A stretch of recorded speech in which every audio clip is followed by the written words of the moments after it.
আসসালামু আলাইকুম দর্শক, পড়ালেখা ও গল্প চ্যানেলে আপনাদেরকে স্বাগতম। আজকে আবারও আরেকটি ভিডিও নিয়ে হাজির হলাম আপনাদের সামনে। আজকের বিষয়টি হলো ভাব সম্প্রসারণ। সুসময়ে অনেকেই বন্ধু বটে হয়, অসময়ে হায় হায় কেহ কারো নয়। ভাব সম্প্রসারণ। প্রকৃত বন্ধু বন্ধুর জন্য সর্বোচ্চ দান করে। সুখের দিনে সুসময়ের বন্ধুর অভাব হয় না, কিন্তু দুঃখের দিনে সবাই কেটে পড়ে। কারো জীবনে একটানা সুখ থাকে না, সুখের পর দুঃখ আসে। এই দুঃখের দিনে যে লোক ফাঁসে এসে দাঁড়ায়, সেই তো প্রকৃত বন্ধু।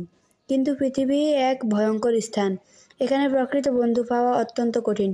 বিপদে আপদে সুখে দুঃখে সঙ্গে থেকে প্রকৃত বন্ধু সুখ দুঃখে অংশ নেয়, কিন্তু বন্ধুত্বের খালাস পরে যারা সুদিনে চারদিকে ভিড় করে, তারা নিজেদের স্বার্থ উদ্ধার করার জন্যই এরূপ করে থাকে। সম্পদ হস্তগত করার জন্য তারা নানাভাবে বন্ধুত্বের ভান করে, কিন্তু যখন দুর্দিন নেমে আসে তখন আর তাদের দেখা পাওয়া যায় না। যে লোকের কাছ থেকে এতদিন উপকার পেয়েছে, তার দুর্দিনে একবারও তার দিকে ফিরেও তাকায় না এবং তার অকুল আবেদনের প্রতি মোটেই কর্ণপাত করে না।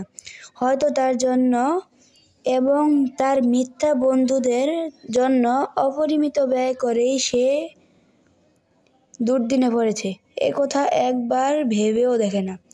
সুদিনে আমাদের সতর্ক হওয়া উচিত।